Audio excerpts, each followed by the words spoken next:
For May the 2nd, 2025, we talk about Clair Obscur Expedition 33, The Last of Us Part 2 Remastered, The Blue Prince, and much more. Welcome to Level 541. My name is Kaye Ross. I'm Dennis Furia. I'm Ben Merkel. And you're listening to The Level. It's a podcast for people who love video games. We're rocking it freestyle tonight. Oh, yeah. Mm-hmm. Yeah. Moxie had last minute change of plans, so I can't speak to how long this one's going to be. Yeah, we're going to keep it crisp. It'll be shorter, but not the shortest, is my prediction. Yeah, we'll see. So you'd have to really try to beat the shortest episode. I know that there is, well, yes. I know that there is at least one big game, but we need to save that for talking about later. We need to talk about not games on this game show. Hard to do when a big game has come out. I know, right? Like what else has been going on in my life? I mean, Dennis, yeah, no, it sounds like you just volunteered. What you been up to? No, I was expressly saying I have nothing. Okay. Yeah, what interesting is going on?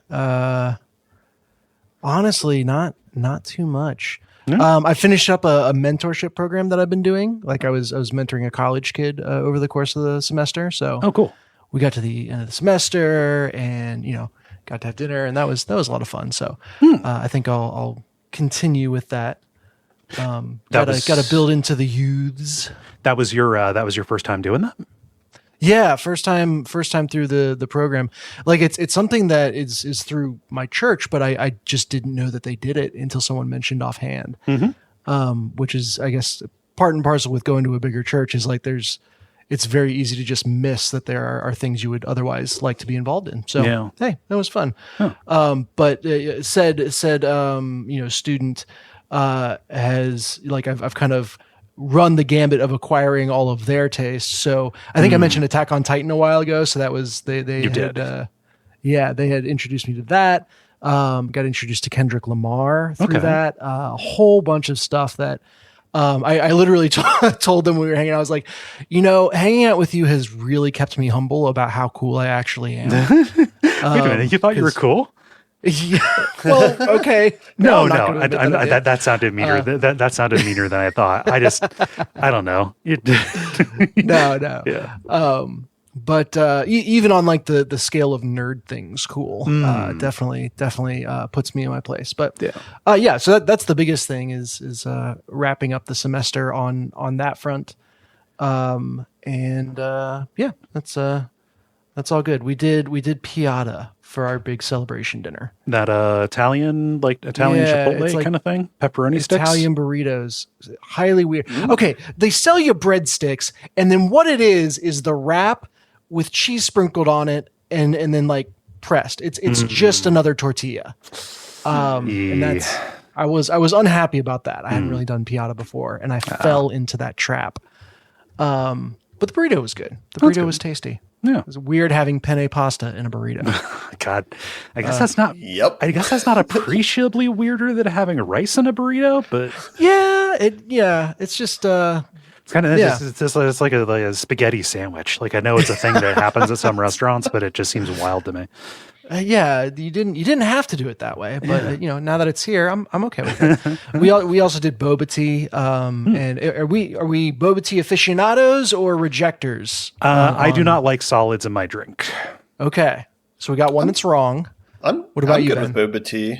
Okay, the jelly is the one that's maybe harder for me to enjoy. Wait, what? There's jelly? You can get jelly in the bottom of your drink. Oh. It's like Jell-O kind of, but less gelatinous and flavored. So a solid.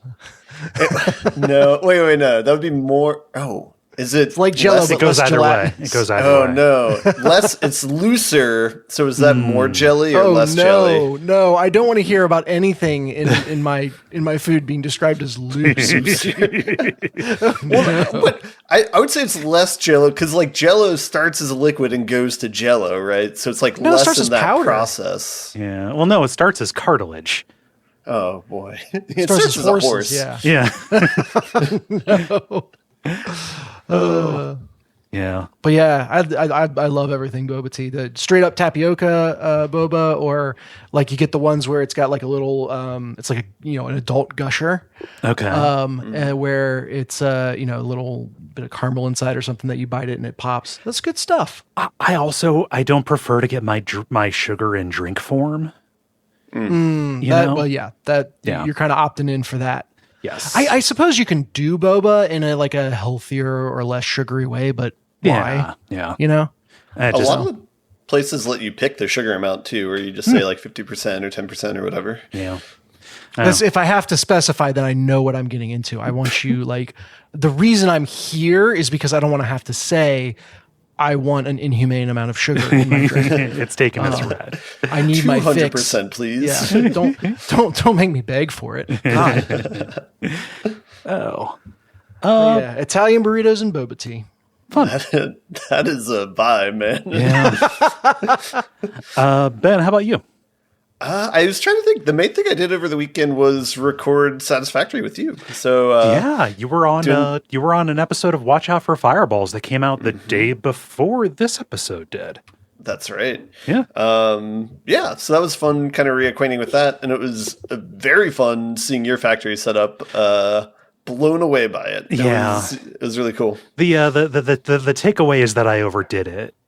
Based on the responses of people, many people either commented or just like in talking in the Slack said, "Yeah, that stressed me out." No, it was awesome. I super appreciated it. Yeah, I love the final design of the Mega Factory too, of like having a giant buffer of resources going down. Yeah, having the huge bus kind of in the center. Yeah.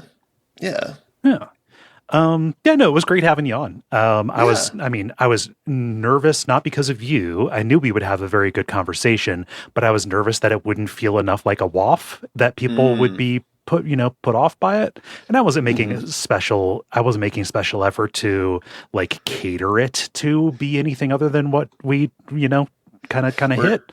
Worried that you were going to hear a voice of Gary like an Edgar Allan Poe poem or something. Right. Yeah. But I it's not out yet as of the time of recording here, but I think people are going to enjoy it. Hope so. Yeah. If you don't, please be kind. Yeah. And I don't have an awful lot. I'm excited because I got tickets to go see a show for the first time since before COVID, I think. Awesome. Is this a stage production? No, live music. Going to see Laura Jane Grace in concert in Columbus. Yeah. That sounds sweet. Yeah. What kind of genre? She's the lead singer / person from Against Me.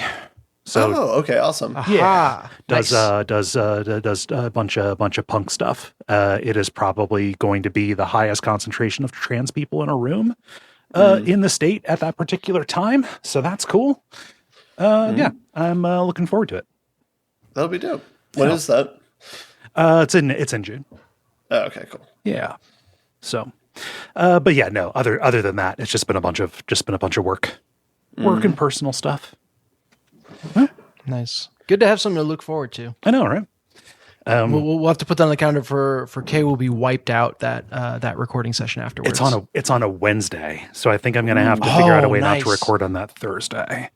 So I will not be wiped out by the time of if I'm still wiped out, what the fuck happened? Yeah.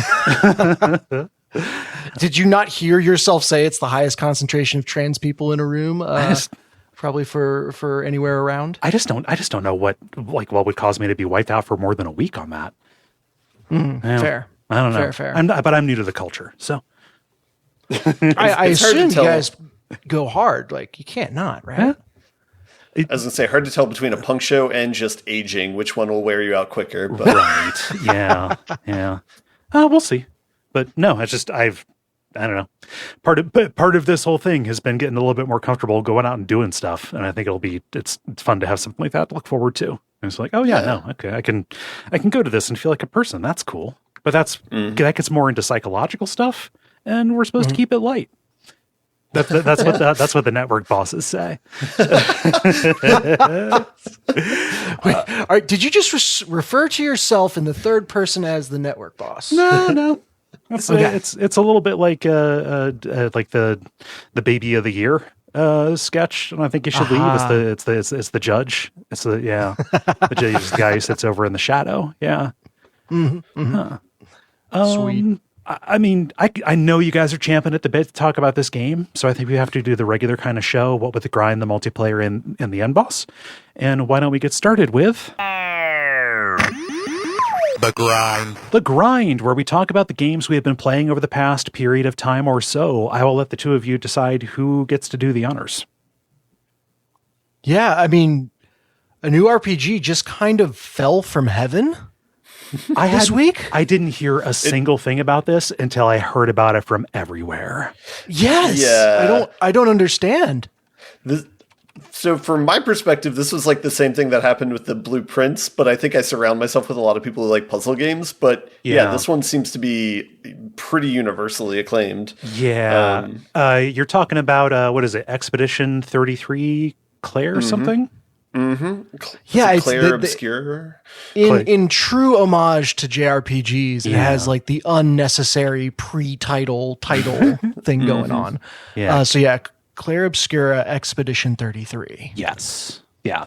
And I've seen people refer to this as like a Shadow Hearts alike. Like this is a real throwback to like early 2000s like console RPG, like JRPG kind of thing. Mm-hmm. Yeah, I think you mean it is Kingdom Hearts. This game is French as fuck. Extremely French. All that I've seen is screenshots of people's like loot tables, and it's just baguette. Yeah, I'm not joking. Well, apparently there are little like French puns and in jokes all throughout the game, and I'm kind of sad that I'm missing that. Yeah. But then there's also stuff like the baguette, and you can fight a mime. So there's some stuff for the rest of us too. And the music, the music is all like accordion and kind of stuff based on what I heard. Yeah. So other than it being like a cartoon parody, like what if a Punch Out character from France got turned into a video game? Which I guess there is a Punch Out character from France. I think it's Glass Joe. Yeah, possibly. I think the better byline for Expedition 33 is, what if JRPGs got their soul back? I guess. So like this game is fantastic. So you said Kingdom Hearts. This is turn-based, right? It is, yeah. Okay. And it flows very smoothly between like map exploration and combat, and world map exploration, which we'll get to, but there's kind of layers for how you interact with this game.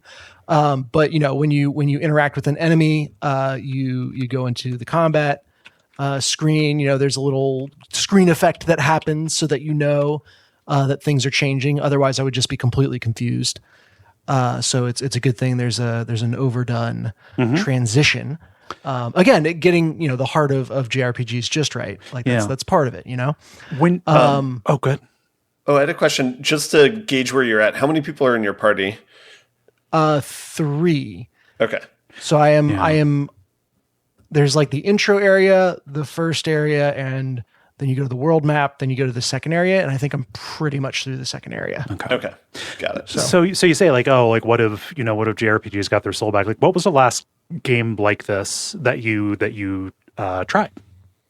Oh man, probably like a Ni no Kuni. Okay. Wrath of the White Witch. I'm sure there's been one more recently than that, but that's the last one that I sunk like a real appreciable amount of time into. And Ben, I know that you played Octopath, right? Yeah. For me, I guess this is kind of hitting in the same vein that like Final Fantasy X and Chrono Cross did, in the sense of how goofy the world is, and like just like the small idiosyncrasies of it, and like so in that sense, it's giving me like the same vibes and the same experience as those did. Say more about goofy, just the way that it's kind of like the magical nature plus random buildings smushed together, or the tone. Like what are you thinking when you say that? This is the snapshot that I told my friends on the Discord server. Is like late last night I was trying to get the party dodge timing down of an enemy that was throwing its butt on the ground to throw like rocks at people. Yeah. And so it's like, that's something that would fit like in a Final Fantasy X, probably, you know? And so I think that paired with the level of detail that the biomes are that you're kind of going through, kind of give you the same sense of like wonder that Final Fantasy X did for me the first time I played that, where it's like, oh wow, a thunder field where they're like lightning will strike you. This is like a really cool concept. Whereas like here, to give a minor spoiler for one of the first biomes that you come across, it's like, what if you're in an ocean that you can walk through and the water just like floats up, but it's still like this air water mixture that you're in. Yeah.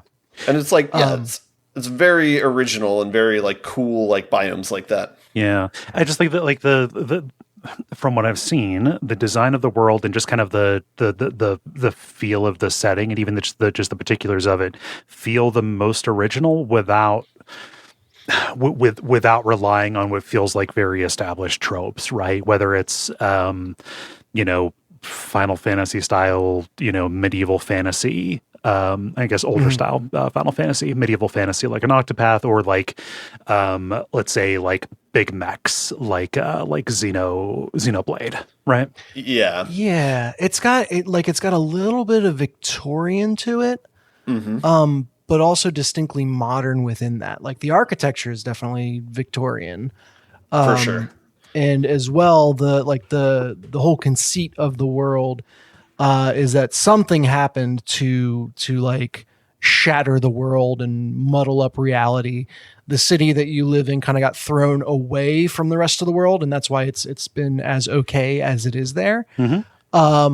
But like basically the 33 comes from, you can see on the horizon, there's what they call the Paintress. It's this giant figure below this obelisk with a big glowing number on it, that most of the time effectively sits there moping. Okay. But once a year it stands up, erases the old number, and writes the one under it. So from 34 to 33. Oh, and then counting down. Everyone that's over 33 melts into roses. How would you describe that? They disintegrate into flower petals. Yeah, I don't feel so good, Monsieur Stark. Yeah.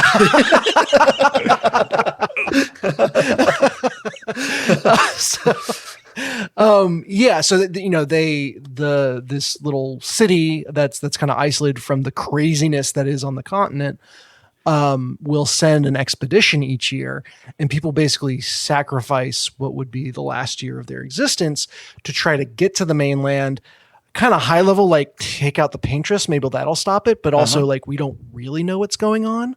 So that you're just, the Expedition 33 is the most recent attempt to get any kind of handle on what's going on in the world and maybe stop this. They call it the Gromage when everyone evaporates, who is old. Yeah. Maybe stop that from happening again. Like a Logan's Run kind of thing. So your party is all made up of people whose lives are forfeit anyway. Yeah, kind of. But then the architecture, to wrap it back around, when you're on this mainland, it is very wild and beautiful. Like I said, magical nature going on, glowing trees, very bright colors. And then architecture from, I guess, when humans were in this land kind of folded throughout, somewhat looking like it was destroyed, but somewhat looking like it was kind of molded together with nature. And so it's a very cool effect that is not like anything that I've seen in other JRPGs. I was going to say, it's kind of like the Shimmer and Annihilation, but if it had more variety in what the biome was. Okay. But it's very like dreamlike, and yeah, it's super on point artistically. A game that I haven't thought about in forever. It was I think a PS3 launch title called Folklore. Nobody's thought about that. You're the first person who's talked about that since it came out. I know, but I kind of want to check now. You know what? Now that I'm looking at images, I think that might be the closest touchstone. Okay. In fact, looking at some screenshots, these are some Expedition 33 monsters here in Folklore, maybe vice versa. Maybe that's a touchstone for it. But that's talking about the world. I don't know if you got any other thoughts just on kind of the vibe and the setting, Ben. Yeah, I do. Even though like some of the environments are kind of not derivative, that's too mean of a word, but like very inspired by certain things like Victorian. The conceit of like the main group going on the expedition, they feel like it's an original art style. They look cool. They wear these weird like black leather suits, kind of, that do feel very like JRPG. But it does feel like creative and original on its own. And I do like the fact that the conceit of the game like is born out of this premise of like, what if everyone was going to die, you know, and that number is decrementing. Like, it would make sense that everybody like, oh, well, they have nothing to live for. They might as well like go try and stop it, that sort of thing. Yeah. I think another thing I like is so many times it feels like in a JRPG, or, you know, whatever, in game plots, it's like, hey, this crazy, scary new thing is happening, and you're the first people to go in and try to figure it out, and all the rules are turned on their head. Whereas it feels like here, it's, you know, you're just another cog in the machine. Yeah. There's a little bit of a fatalistic aspect to it that, the tagline of the expedition, or like their motto, is when one falls, we continue. And they emphasize at one point, like, it is when one falls, not if one falls. Yeah. So they know what they're getting into. But yeah, to have this, you know, I think the game has a lot of restraint in you're stepping into a world that's been in motion for a long time. And they don't jump out of their chair to try to explain everything to you.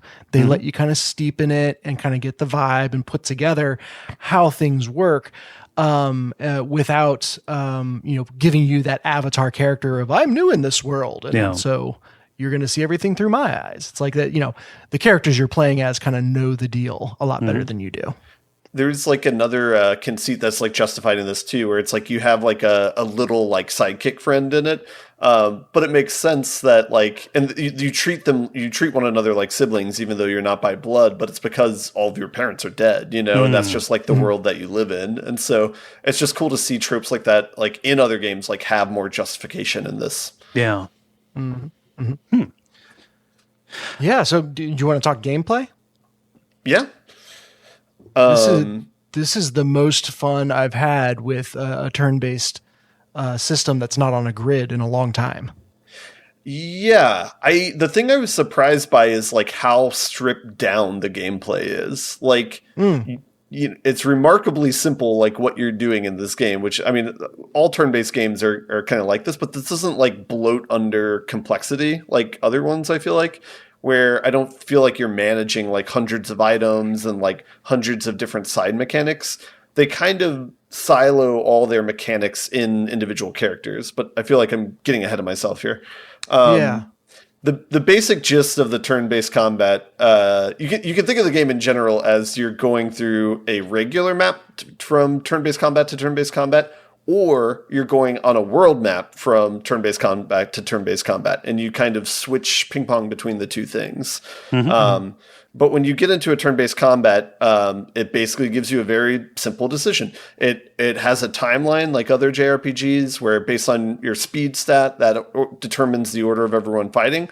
On your turn, you can do one of three things. You can do a base attack and build up an economy called AP, I think, action points. Whoa. What is this new thing? I've never heard of action points before. You can do a special attack that spends action points, or you can use an item of some kind that either like heals or revives or something like that. So they kind of simplify what you can do into smaller options. But then the complexity arises in that each character kind of has a different meta set of rules governing their behavior, similar to like something like Slay the Spire, which is what I was surprised by. Oh yeah, I know specifically one of the characters is like, that's the Watcher right there. Don't even exactly. Yeah. One of the characters feels like it was pulled directly from it because they have different stances, like a defensive stance, an aggressive stance, that sort of thing, and that kind of dictates what buffs you get in your special attacks based on what stance you're in at the beginning of it. And it feels like it's lifted exactly out of the rules for the Watcher. There's two layers going on because every character has their own kind of self-sustained gimmick. So stance switching or building up, I forget what they call them, special glimmers or something like that, or just building up charges for like a big overkill attack. And those are all, you know, self-contained. So turn over turn, that character, you're trying to build towards that. but there's also mechanics that interact between characters. And so one character might be able to light enemies on fire, and another might have a move that does, hits more times if the character is burning, or gives them some other bonus effect if the character is burning. And so no character is going to directly interact with the system of another, but if I light the enemy on fire so that the character that switches stances can use a burning enemy to switch stances in a different way than usual, it all kind of weaves together like that. Yeah. So it's not like direct synergies, but the things that they do can be bridges for other abilities that people have.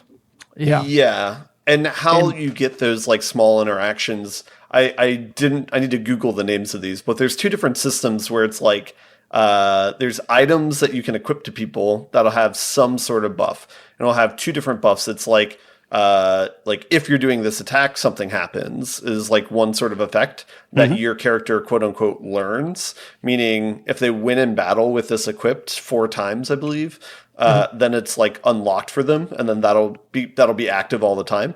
And then there's another that's like a passive effect on their stats, I believe, where it just increases like percentage points on one of your 6 stats that they have. And there's basically like D&D-esque stats in this. It's like luck, vitality. I guess it's kind of maybe like Dark Souls a little bit. I really wanted there to be like an ennui or something. Like, I'm so disappointed there's not. To lean into the Frenchness, ennui. Yeah. But yeah, so there's the Pictos, and the way I understood them, and maybe I'm wrong, is you have to have it equipped, and then you get it without spending points on it. You can have up to three Pictos are those special powers that Ben is talking about. Have those equipped regardless of their point value, just in your slots. Once they've been learned, anyone in the party can spend a pool of points on them, but you've got to stay under a certain cap. Which, that cap can be leveled up along with everything else. And so it's like, hey, a balance between I want to equip these so I can learn them, and I want to equip the ones that are expensive so I don't have to pay for them, and managing the budget that you have for the remaining ones to kind of maximize what you want to do with that character. And then that works very well. One of the main economies that you're interacting in the game is like if you go into the corners and kind of find all the objects, it's a resource that allows you to increase like your points that you can use to learn these things for a single character. So you're slowly like picking up, assembling these like little Lego pieces to a character as the game goes on. I've had virtually enough points, and I've been very completionist, like explore every corner. I've had pretty much enough points to have most things active on most people all the time. Yeah, I've kind of like held some points in reserve because I assume that you're going to get more party members, and then like you might have to pay to like level them up. But yeah, I agree that I'm kind of always at the ceiling where there's not like too many moves where it's like, oh man, I really wish I could learn that and like have that or whatever. I kind of engaged with the system a little bit at the beginning, and then like now it's just like if I get something new, I'll equip to someone. Maybe I'll have someone learn it later, but usually I don't care that much to even do that. There's some characters where it's like, all right, this guy is my auto attacker. He's really built around base attacks the way I'm playing him, so I'm gonna make sure he has those. But otherwise, it's like, okay, there's some that are just good for everyone to have. Like if you dodge, you get bonus AP. Everyone's going to get that. And so, I've never felt like there were so many of those ones that I wanted everyone to have, or that they were so expensive that I couldn't parse it out. We should talk about, we've talked about the way the attacks play out between each other.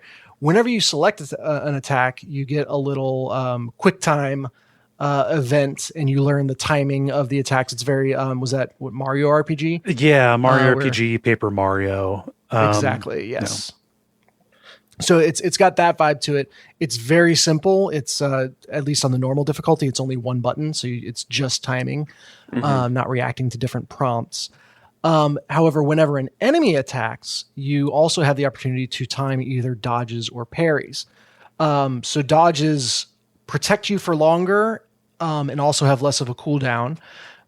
And if you get the dodge perfect, you can activate certain bonuses. Like I said, one of them is getting more AP to spend. A parry will only work if you get it perfect, but it can trigger a counterattack.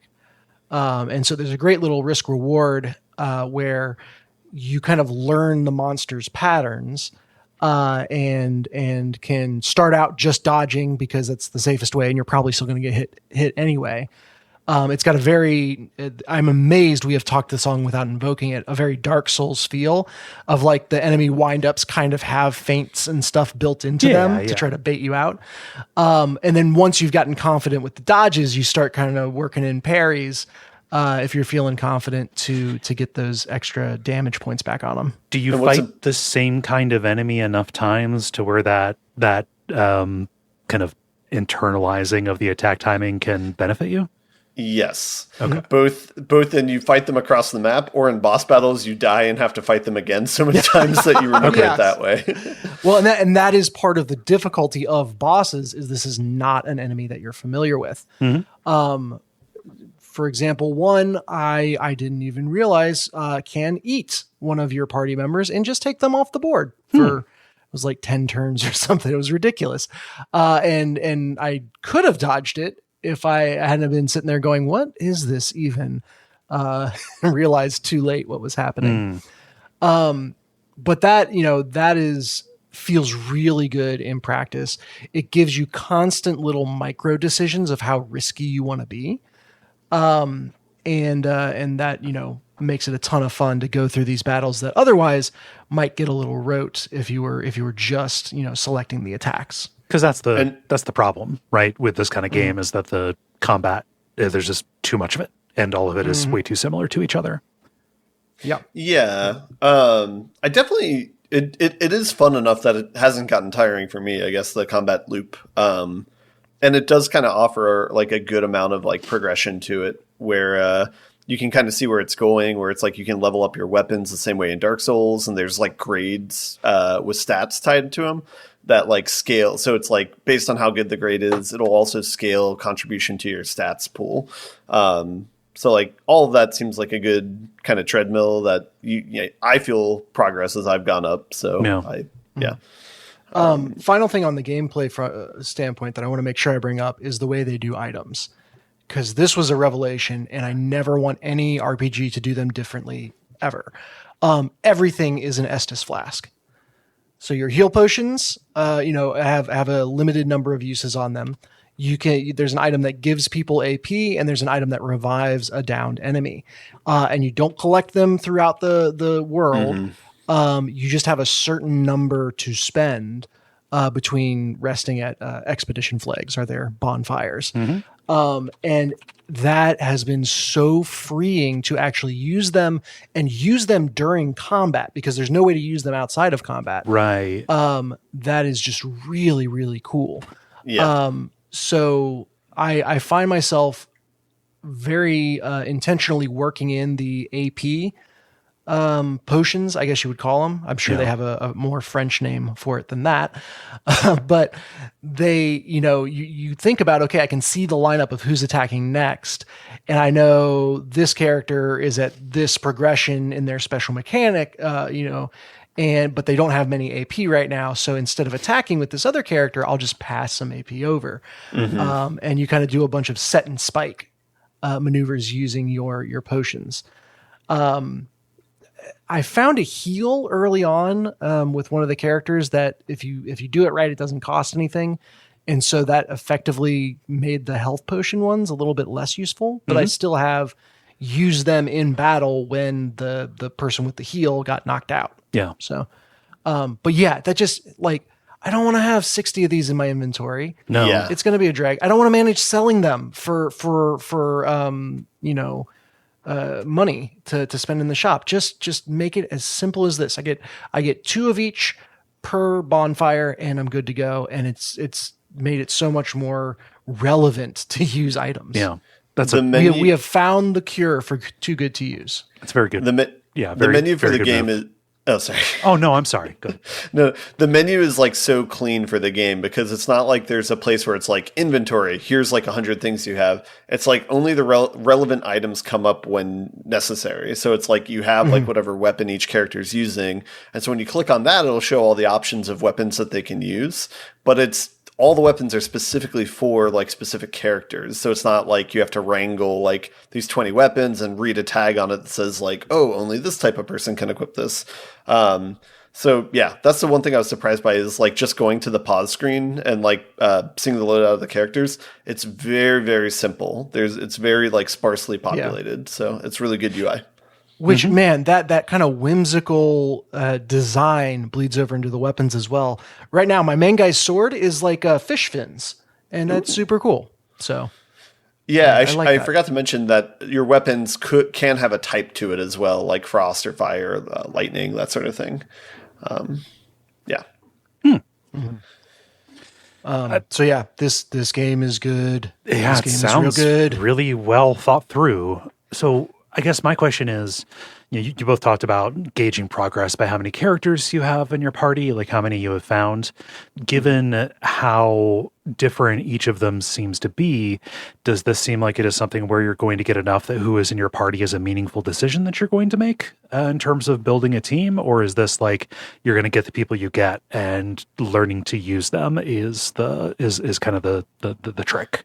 So one thing that we haven't talked about, because we talked about how people have like special moves that spend AP. The moves that you have there's a whole progression for that where you have a separate economy that you level up in for like, I think it's like, it's not action points, but it's some type of points that you spend on like this grid that you have of all the possible moves that they can learn. And so for like certain characters, say like an elemental type character, the upgrade tree kind of looks like maybe a plus sign or something like that, where you can go in any of those 4 directions for the 4 elements and like get more powerful attacks for them. So like you could specialize like in lightning or like fire, but it's not like you're picking like I'm picking a single specialization. You're kind of doing that by whichever path you go down.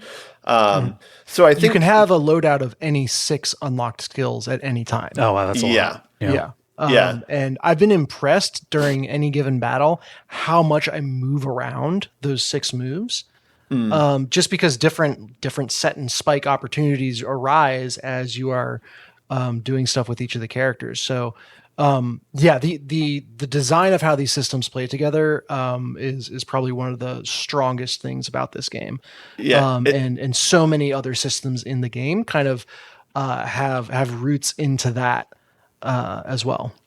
Yeah, it kind of has like a Pokemon type thing to it where it's like characters will have weaknesses or like resistances, or you'll heal them if you do certain elemental damage to certain enemies. But to answer your original question, I don't think there will be like a single like this is a really good loadout that everyone's going to find and like narrow in on.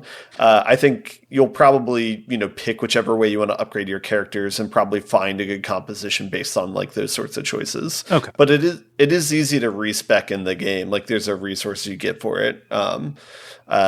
So yeah, I wouldn't be surprised if maybe you find like certain synergies between characters, like the farther you progress. Or you could grow them into being grow them into having the synergies that you want. Yeah, I suspect that at least for me, I'll pick characters that I enjoy, like whatever their play style or whatever the rules of like that character is, and probably just pick those to play with. But yeah, I have not yet reached the party cap. I assume it's 4 and I have 3. But I just don't know because I haven't gotten enough people to have to choose. I've always lamented that though, when you get to that point in RPGs where, someone's got to stay behind. And up to that point, you've been able to play with everyone. It just feels like, I don't know, a parting in the game. Oh, there's always a dud. There's always a dud. Yeah. You're going to stay home, Kate Sith. I'm sorry, you're not meant for the road, Kate Sith. That's Will in Baldur's Gate 3. Oh, Will's fine. Will's fine back at camp. Oh. Yeah. Yeah, I mean, so like I hadn't seen people talking a lot of specifics about this. I had heard people talk about the originality of the world. I have heard people talk about its kind of attitude toward exposition, which is the player can figure it out, but not too much about the mechanics. And you're making it sound good. I confess that I'm not so familiar with a lot of recent, RPGs to where I can say like if any of this is striking me as, especially new. I know that like Octopath Traveler 2 does a lot to differentiate the character classes and stuff, but I don't know that the progression system is as kind of explicitly branchy as this one is. Yeah. Yeah, and it doesn't feel like there's any one gimmick in Expedition 33 that is like, that's the thing that made it different from anything else.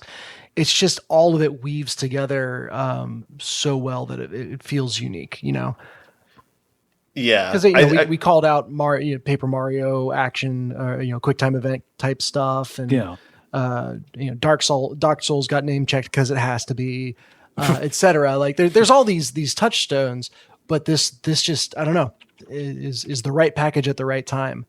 But yeah, I'm convinced the game did not exist until the moment it was released because I had heard nothing about it. Yeah, I would say I kind of came into it as a skeptic because like games like Persona 5 that are also like universally lauded, I kind of bounced off of. And so I was kind of a little bit worrisome that I was going to like feel like I had wasted my money like getting it. But no, I even as a non-huge RPG player, for at least JRPG, like I enjoyed this experience. But I think it's because it's so stripped down and so like to the point as far as like with the gameplay and progression and stuff. I think that does it favors. This has started a discourse that I am not entirely. It started a discourse that I find to be a little bit tiresome, which is, are people reacting to this positively just because it is not anime styled? Huh. I don't know. I was going to say as a final thought, like this game has dodged Uncanny Valley in a way that I can't quite put my finger on. Because it is, it's very realistically styled, and it is a beautiful game. I mean, French Robert Pattinson, though, does beg to differ. Yes. I don't know, man. It's just you watch it, and I think the animators on this clearly know what they're doing. Yeah. But it could very easily be one of those ones where it's like, oh, your teeth and eyes just look wrong, and every cutscene is grating. But it feels very natural, and the characters are all adorable in their own way. So yeah. It definitely has the goofiness of a JRPG, but yeah, I don't know what this would play like if this was like anime style, if it would be the same experience or not. Oh, I'm just talking visually. Like I also saw somebody describe this as like Persona 5 for people who don't like the way Persona 5 looks. I think that there's a lot of defensive-ness out of things that are especially anime coded, and that has been so the anime visual, right? That kind of style and kind of playing at some of those tropes. I'm not generalizing, but like, that has been the dominant form for a very long time between Xenoblade and Persona, very specifically. I think that there's a certain amount of people may be wondering why everybody is raving about this thing and maybe trying to cast out at least the one thing that is most obviously different about it. I think I would definitely disagree with that take because like even comparing like the first like X hours that I played of Persona 5, it's like it's so much more streamlined in Expedition 33 where it's like you're not like in Persona 5 like they spend a long time introducing you to settings that you spend a lot of repeated time in and you're not making drastically meaningful decisions in it. You're just kind of doing busy work. It feels like to me, at least in certain portions. Whereas here it's like you never spend too long in the same place, but all the places you're in are gorgeous. And, and the RPG system, again, it's just so much more streamlined and not as fiddly. So. Does it get you into the action quickly? There's a bit of easing into it, I would say. Like the first area is very clearly tutorials and story setup. Yeah. But the story is very well done. By the way, Andy Serkis is in this. Hello. Huh. But so the time spent tutorializing and introducing you to characters, etc., is not wasted, and it pays. It feels like they are, very intentionally building up to a payoff. Yeah, I think it's probably like maybe a half an hour into the game where you start a level and that's like the start of the game proper, I would say. So. Yeah. Play this game. You will love it. Yeah. It will give you happy dopamine just from the scenery. I mean, it definitely does look cool and does look like a throwback. And I mean that in a good way. Guys, the more I browse folklore screenshots, the more I realize this is just folklore. Well, I mean, it also like it looks a little bit similar to like what is it? Not The Last Remnant. There are a couple of Lost Odyssey, I think. There are a couple of like mid-aughts RPGs that specifically the color palette and a little bit of like the architecture design in this does feel like it harkens back to. But at least over here in the West, that is considered to be kind of a lost era for this kind of RPG, right? Yeah. And so, like, I'm trying to be especially mindful of, like, not pretending that those games don't exist, I guess, in kind of bringing my just kind of like gut feeling about what I'm seeing here. And like I'm saying, it does feel like a throwback to those games that a lot of people I think just kind of like in our cohort just kind of hopped off the train for, I think. This is a weird comparison, but it kind of reminded me of Brotherhood of the Wolf, which was like a French movie. Not that they look anything the same, but they're both like have the thing where it's like there's going to be rules for how people dress in this world, and we're not going to explain them, but they're going to look cool, and that's going to be that, you know? Yeah. And one of your party members can just float, and they don't use it to fly, but they certainly just float. They just don't like walking. I didn't know that was an option. By citing Brotherhood of the Wolfman, you're going to make people think this looks like Bloodborne. It's not that. That's why. I did specify that it's not that they look the same, but it's like the same kind of rules and mechanisms and framework are in play. Holy guys! I was wondering why I hadn't heard of Sandfall before. This is their first game. Yeah. I was looking to see what else they had what else the team members had done, but that information is not forthcoming. Yeah. I assume they're a French developer. Well, and they have to, this has to be made up of people who made other stuff based on like the fit and polish that I'm seeing on this. Good Lord. I think the other thing that they pointed out is it's a smaller team as well. It's like something like 30 some people or something 30 like core that. Team, but any game like this is going to have like a ton of outsourcing people. Yeah. More discourse than I saw. I wonder too. So I'm looking at the names of supporters on their website, like, and it doesn't say like, oh, supported by the French government, but I wonder if this game got like, if countries that support the arts can actually have some cool things created. Oh, absolutely. Yeah. I mean, Ben and I were just talking about this with games coming out of like Denmark. Scandinavia, right? Yeah. Yeah. Just like Sweden. Yeah. So Sweden and Finland. Now looking here on their Wikipedia page, it was founded in 2020 by Guillaume Roche and Tom Yerman. And Francois Maurice, who were all creative leads at Ubisoft. So they have big studio experience. Aha. Yeah, the Ubisoft connection, I get. Yeah. Impressive that they made this in 5 years' time. Yeah. Yeah. I mean, good on them. It seems it is lit at least the part of the internet that I pay attention to on fire. So yeah. It's amazing what you can accomplish when you're not... Oh, go ahead. I was going to say, it was also in Unreal Engine too, which it seems like that's the trend is to use that. Because it looks good. You look at anything like this and you try, at least I do, I try to think about it in like, what is the lesson that I hope is taken away from this? Obviously I haven't played it, but like, hopefully this puts a little bit of wind in the sails for, original properties that are not very specifically citing something. Given what's happening at EA and stuff, I don't have a lot of faith that the moribund AAA space is going to provide it, and I don't know that I have faith that there is money in the indie space for it. But hopefully, this is not just like a weird little dead end that happened because of circumstance. Yeah. I mean, this and Baldur's Gate 3 just feel like. The hits keep coming and they don't stop coming. So let's go. Yeah. More games like this, please. It's because like with Baldur's Gate 3 and like The Witcher 3, they have 3 in the title. It's like they had like 2 or 3 times to iterate and make it this good. So it's surprising, this being their first entry and kind of hitting the ground running like this. But this is the 33rd. Yeah, that's right. Nice. And that's like, for me, that's the only thing that I've got to talk about because it's eaten my life. I don't know about you, Ben. I got a little bit of one more to talk about. Yep. And the other one is just finishing up with the Blueprints. I played that for actually the majority of the week until I got Expedition 33, but I kind of hit my wall in the game, and I kind of crossed the threshold where it's like, all right, I found everything I want to find. To Wikipedia, to TV tropes. Yeah.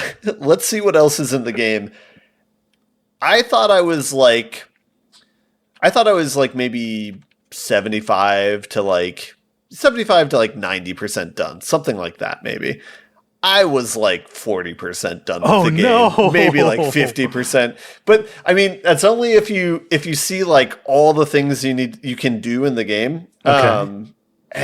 But I don't care to do any of the rest of it because it is hard. And like, whoa, this is you saying that? Like, you're one of the more like puzzle pilled people that I know when it comes to games, at least. For sure. Yeah, for sure. I mean, this is kind of getting in the realm of what's it called? Inscription, where it's like, okay, if you do this and this and this and change this bit on the computer and do this sort of thing, like then this happens. It's like that, but instead of like doing any finicky computer thing, it's like making plans for very specific runs in the blueprints of like trying to get certain rooms or certain combination of rooms in a certain way. I don't want to say anything beyond that because I don't want to spoil it for anyone who's like really into it. But it kind of gets to that point to like progress in certain parts of the story. And so, yeah, this is where I'm fine, like saluting anyone who wants to go down that and stuff. And like, but I'm just hopping off the train where I'm at. Yeah. But yeah, so I'm not trying to criticize the game or say that like I'm upset by like that being there or anything like that. Mm-hmm. Great game. It's going to be hard for there to be a better puzzle game to come out this year, in my opinion. Yeah. Like it's very. I think it's the best puzzle game since The Witness. It's still debatable. I don't think it surpasses The Witness probably, but it's very close, or there could be a conversation about it. Mm-hmm. So, I mean, I don't know how you could give it any higher praise than that. It's like the best game in 10 years. So, I mean, especially from you. Yeah. Yeah. Yeah, I was going to say other people, that would be an insult. Yeah. Yeah. No, I'm not even like taking a shot at The Witness or my opinions about it. It's more just like, oh, you fucking love that game. Yeah. Yeah. So love the game. Happy it exists. It's crazy that it invented a new genre within the puzzle space and did it so pitch perfectly. I will be very curious to see if the game director makes another game after this. They were a film director before they made this, and this was kind of their passion project. And I watched an interview with them, and they did say there were like 2 or 3 other game ideas that they wanted to kind of pursue, but they like buckled down to finish this game before doing it. So it could be possible they do that. I think the development time for this game for them was maybe on the order of like 6 to 8 years, I think. So, yeah, so I'd be curious to see what happens with the next. But yeah, 5 out of 5 stars. Recommended to anyone who likes puzzle games for sure. Great game. I'm done with it. I don't want to play it again for a while. Kind of like the Satisfactory treatment. Yeah. Huh? I said you jogged my memory. I finished all 20 of the challenge runs in Balatro, and I think that's my endpoint. Yeah, for the game. Nice. That's probably enough.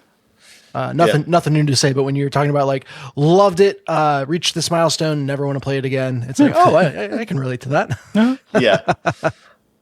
Oh yeah, a good point of comparison, I guess, is Animal Well, for that, where it's like loads of secrets after credits rolling. Some of them feel too obtuse for me to figure out, or like just use a dreidel in every room and every place to see if it uncovers something secret. It's like, no, I'm good. I'm not going to do that. Yeah. That's a little bit too much. That is something that is on the order of a community effort to figure out, not an individual to go and do all that. Yeah.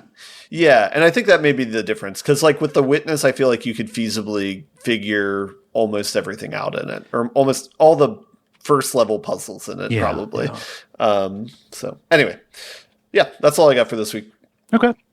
And like, I feel bad because I don't really have much of anything. I, had to put a bunch of time into Satisfactory to get credits on that.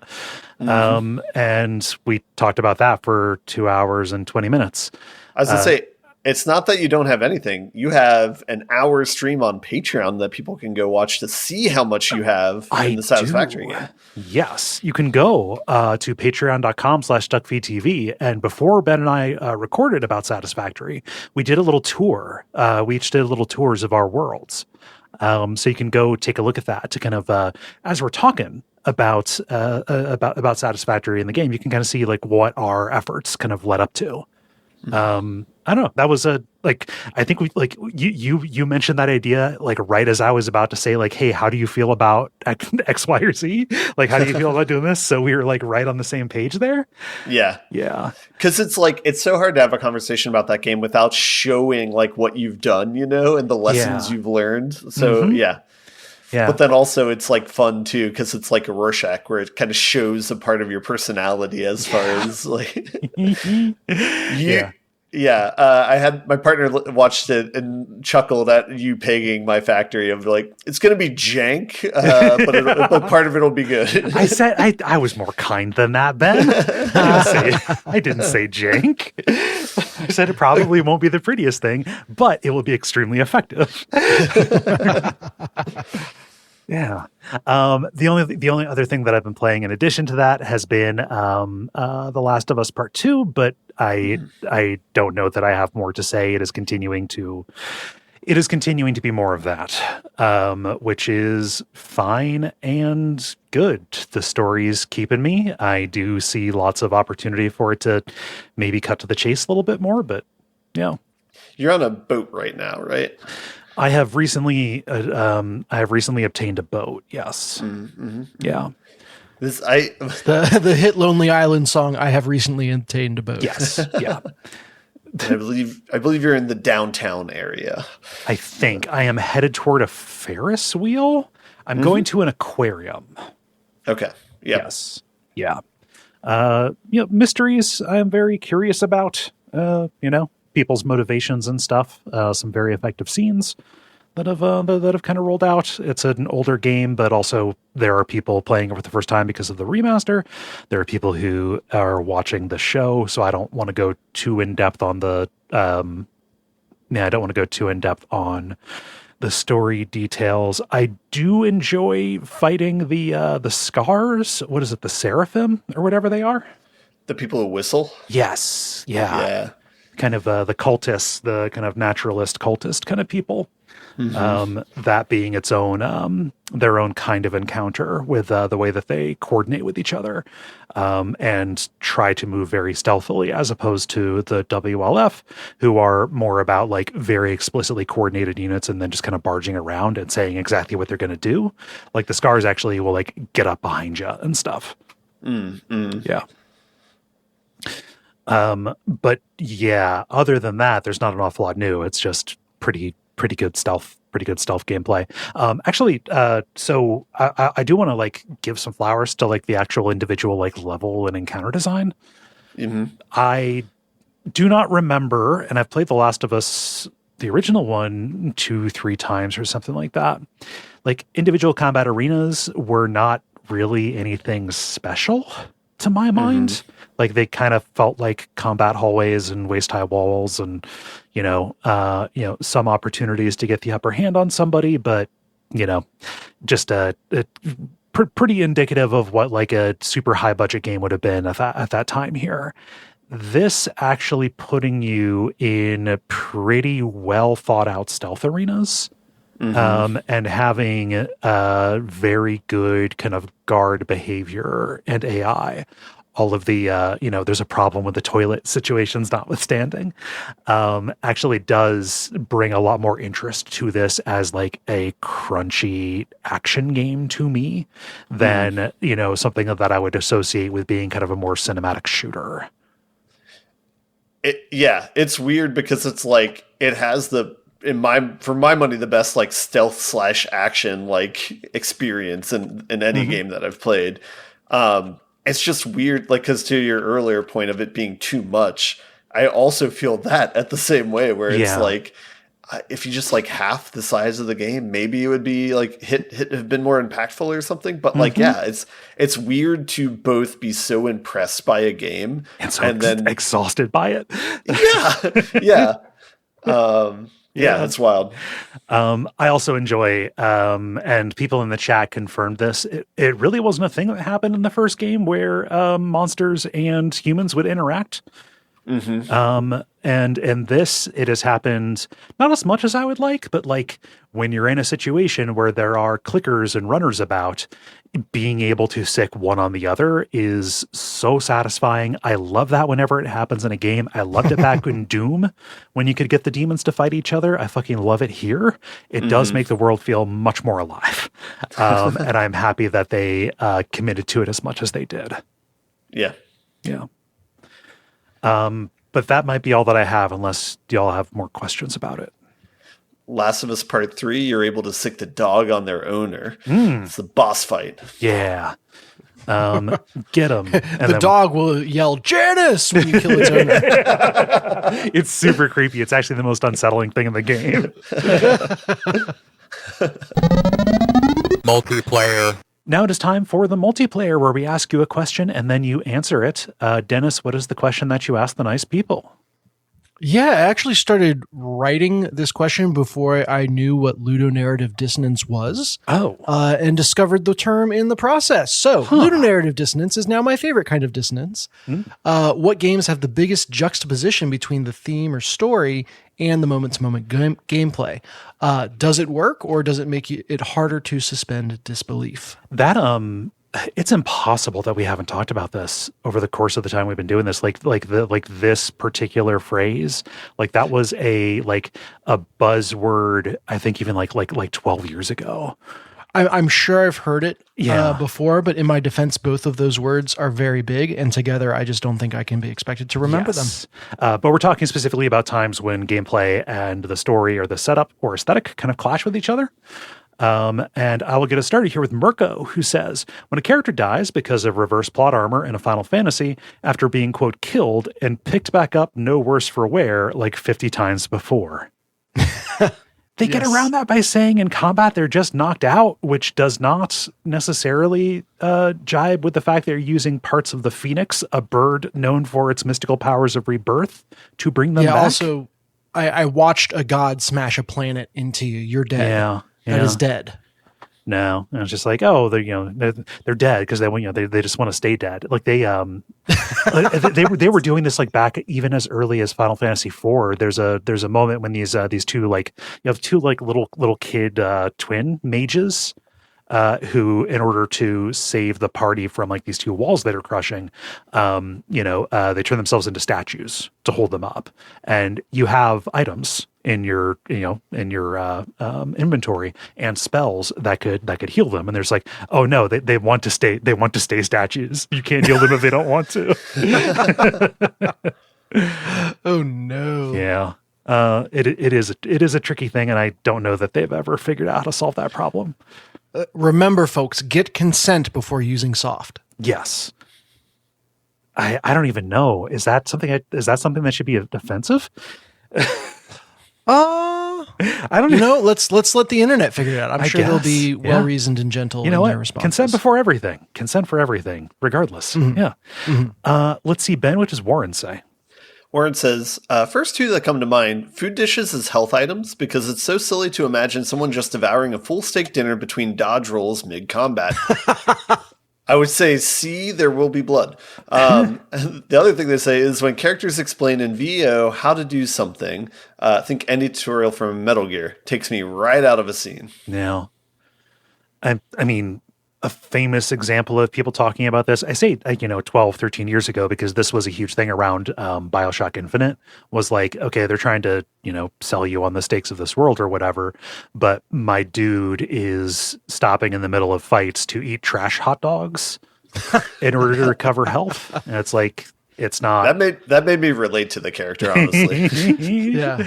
Just got to gruffle some garbage dogs. It's fine. That's honestly the most American thing about that setting.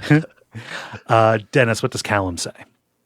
Callum says, while I love Cyberpunk 2077, the main story has a ticking clock on V. Yet, I spent a lot of time exploring Night City at my leisure.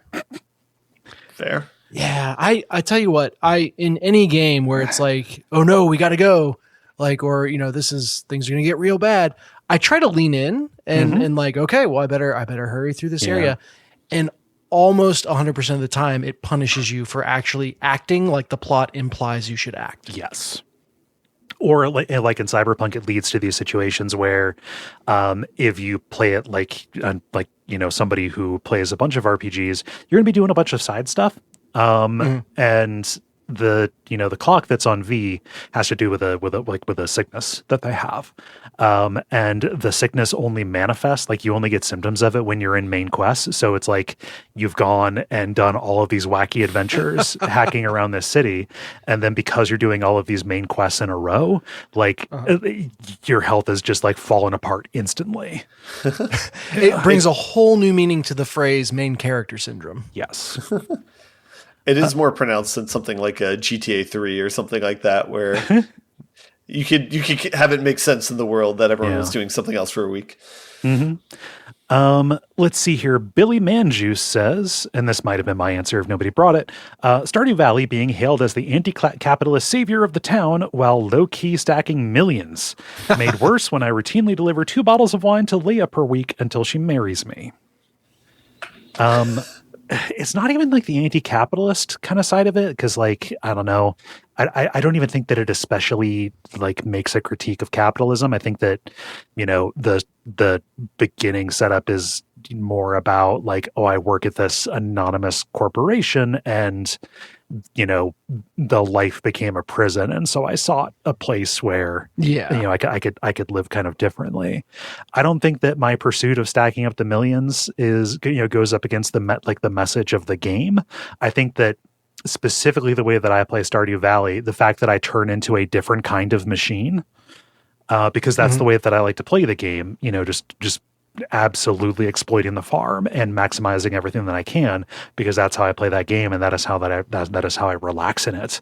It is less that the game is like that. It's just that the way that I choose to engage with it does clang with this idea that it is supposed to be this, chance to reset into this more pastoral kind of life, right? Yeah. It's a cozy hustle grind set.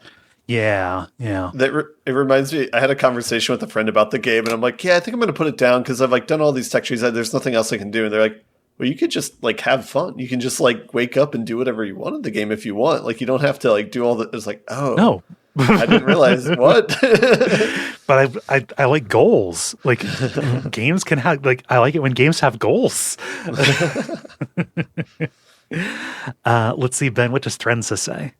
Threnza says, the cute music and whimsical childlike art style of Yoshi's Island belies the fact that you are committing mass murder while trying to prevent the abduction of a child long before The Last of Us was even a twinkle in someone's eye. It doesn't bother me, but you do devour lots of sentient creatures. And turn them into your ammo. Mm-hmm. Yeah. Yes. Huh. I didn't think of The Last of Us comparison, but you're right, Threnza. Can't wait for that HBO show. Dennis, what does Michael say? Michael says, in Monster Hunter, you usually have around 100 HP. So when the giant dragon hits you with the fireball and sends you flying, it usually does like 20 to 30 points of damage. It doesn't take me out of the moment, but the difference in visual versus damage is funny. I blame other games that tend to have damage in like the 10,000s in order to make it feel huge. Like that is more of a concern of video games at large than just Monster Hunter. Yeah, the number bloat is real. Yes. Let's see. Brain in a Bowl says, Morrowind, the theme. I'm a deadly assassin traversing rooftops to kill enemies with the lethal poisons I made myself from the deadliest plants. The play. I'm skipping through fields, picking flowers. This being an Elder Scrolls game, any dissonance only enhances the play. What else are you going to make the poisons out of? Mm-hmm. You're going to get flowers. Where are those flowers? Probably going to be in a field. What's the best way to get around a field? You prance. It's fine. Mm-hmm. So sorry, I'm min-maxing my poison creation here. And Ben, how about Hurricane Belushi? Hurricane Belushi says, damn near every RPG ever. By the end of the game, my party are living gods, decider of fates, steamroller of foes. No one can stop us.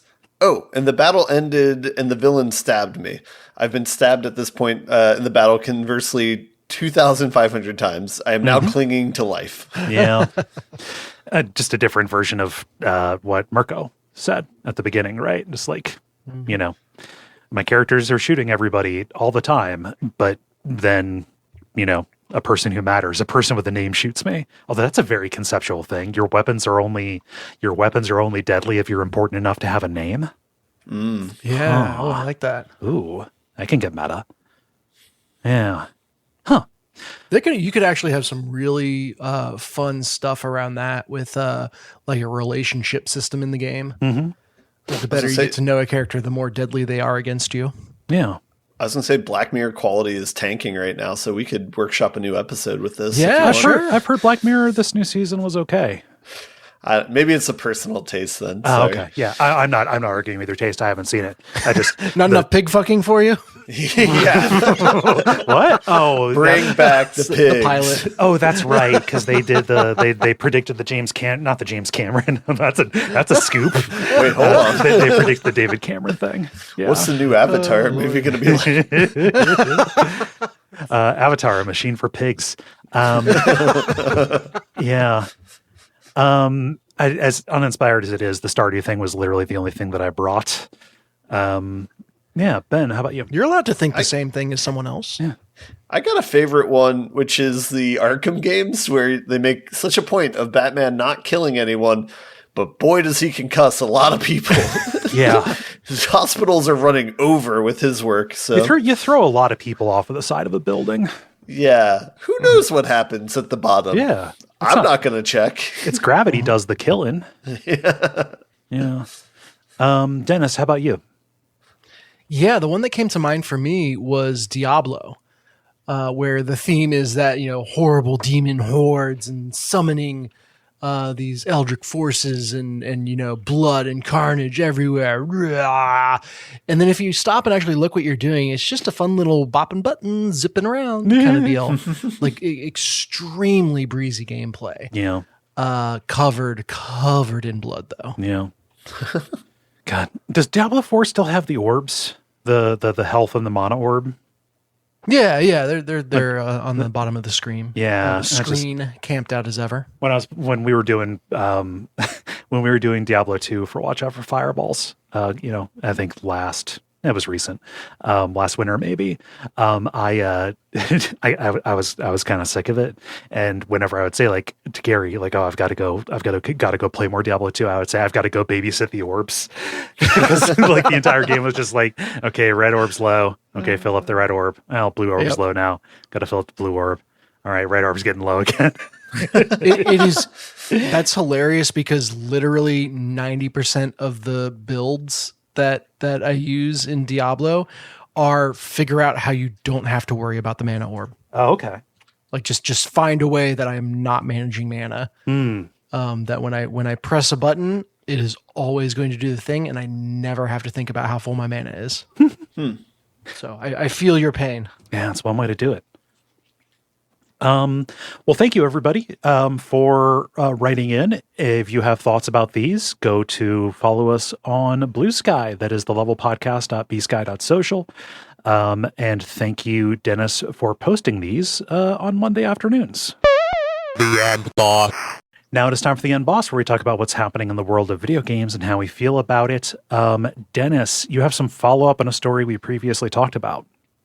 Yeah, so everyone remembers Flappy Bird, was on everybody's phone about 10 years ago, and then was abruptly yanked off by the creator, Dong Nguyen, maybe over some plagiarized gameplay design allegations, maybe over just concerns that, hey, this has gotten really big, and I wasn't expecting that, and people seem to be addicted to it. I'll just pull it down. No. And so, you know, it disappeared from the public eye. And a little bit ago, we heard it might be coming back in the absolute worst way possible, as some kind of crypto game. Yeah, monetized. Web 3.0.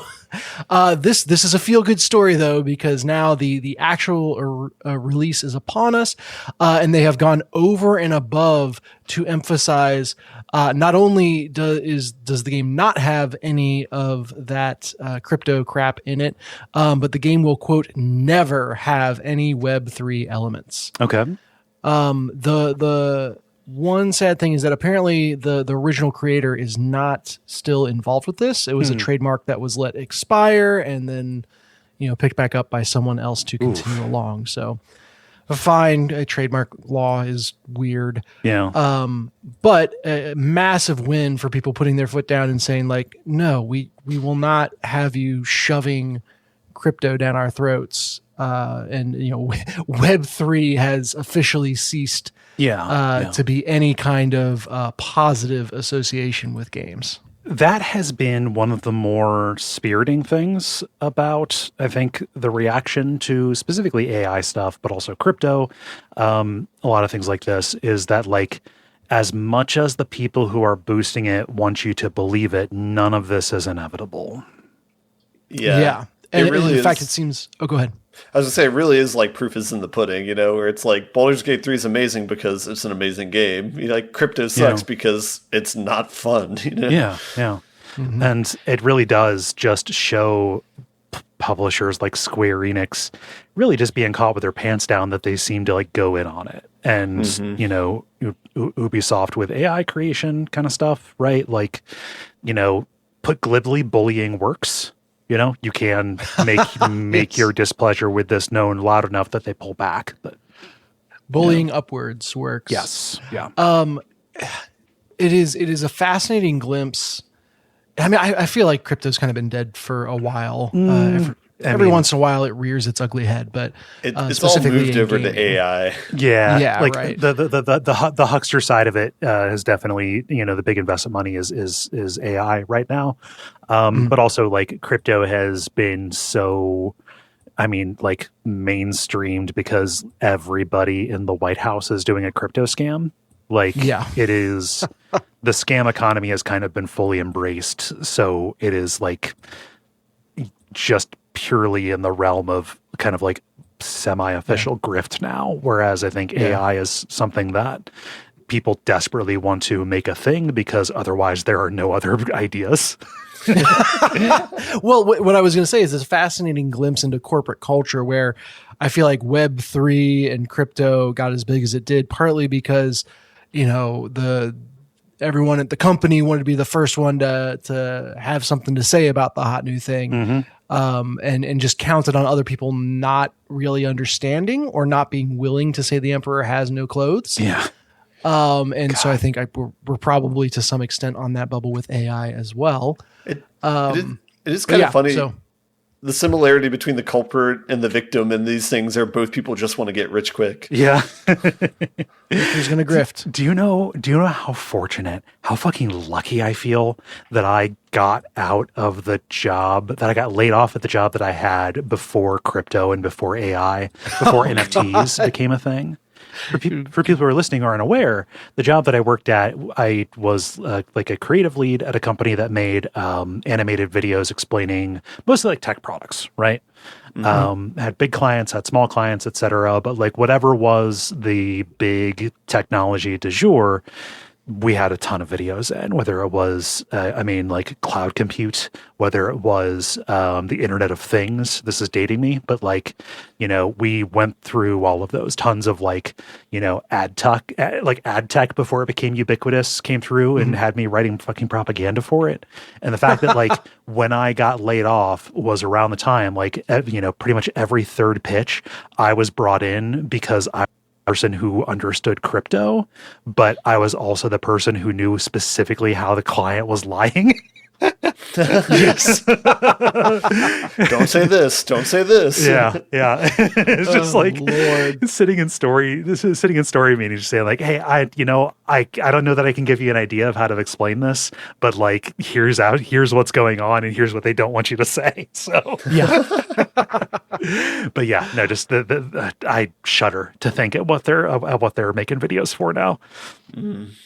Not that it was an especially bad company for that particular reason. They took the clients they had, but Yeah, I don't know. Well, that's when I did innovation consulting. It was I think around a similar time, a little delayed maybe, but it was every company wanting to innovate around around crypto specifically, and it's like how many times do I take the project, or do I calmly explain that it's all bullshit and you're thinking about it like the proper way to think about it is to don't get involved with the grift. Yeah. But we're going on about that. It's Flappy Bird escaped it somehow. Yeah. No. They just have a good old fashioned honest free to play microtransaction model. Fine. Honestly, fine. Yeah. Yeah.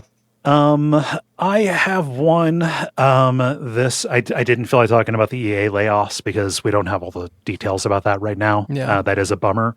Was just never try to make a Titanfall game because apparently they don't want to be made like cosmically. It's cursed. Yeah. No, but I've got one that just kind of popped up. There is a game in the works called Moldwasher that is 2D pixel art power washing sim where you're playing as a little piece of sushi power washing the inside of a refrigerator. This sounds like a game that was made up by AI. Kind of. And, I don't like that it's a little piece of sushi. Why is the sushi concerned about the cleanliness of other food? Does the sushi not also rot? Is it pissing? It looks like it's not connected to anything. It's got a little gun. I just think that it's very cute, and I'm curious about how a 2D iteration of a power wash game will play. Well, so you're saying 2D. It's kind of like isometric with a fixed camera. Yes, 2D sprite art. Yeah. Mm-hmm. Yeah, but you can't like get behind something to check it. Yeah. And you're chasing flies around too. I'm just curious. The art style looks cute. I would not have thought to make that, but oh wait a minute, this isn't the somebody. Sorry, this is the first I noticed this. Somebody also made a strategy sim set inside of a fridge called Listeria Wars. No. Oh no. Yeah. There's no release date on this yet, but I just I don't know, because I'm a power washing pervert. I was this caught my attention. Yeah, interesting. I mean, indie, cool pixel art, power washing. This is kind of sniping you. I have a little bit, yeah. Yeah. So just it's kind of a thing will eventually exist, but it caught my eye, and as Ben has discovered, it's kind of a slow news week, other than horrible layoffs that we don't know everything about yet. So, yeah. Yep. How do you all feel about buttoning it up? Let's button. Let's go play Expedition 33. The credit. Thank you so much for listening to level number 541 of The Level.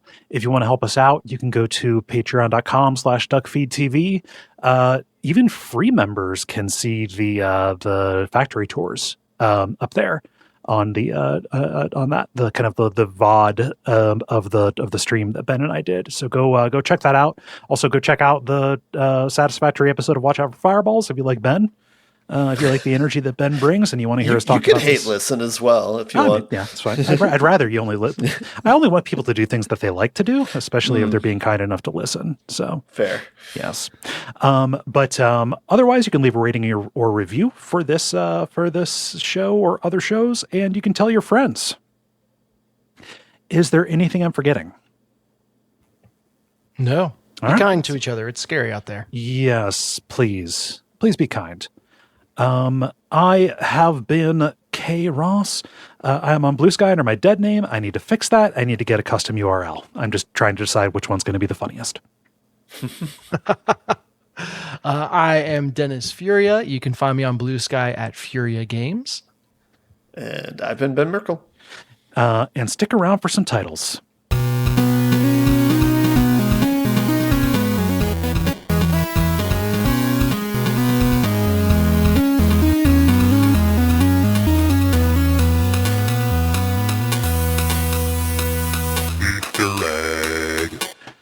Okay, what do we got? I just got one. Okay. Oh, go ahead. Cease to accept titles after that, but I don't feel so good, Monsieur Stark. Yes. Okay. I wrote that down as well. I put a lot of vowels in there too. I'm not sure, Yeah, I don't know how to spell. I'm just going to take it on faith that I will take it on faith that I caught that. So both of you had I don't feel so good, Monsieur Stark. Mm-hmm. Mm-hmm. All right. What else you have, Dennis? One other, I had a cozy hustle grind set. I don't feel so good, Monsieur Stark. I didn't have any. Yeah, that one's a layup. Yeah. All right. It is decided.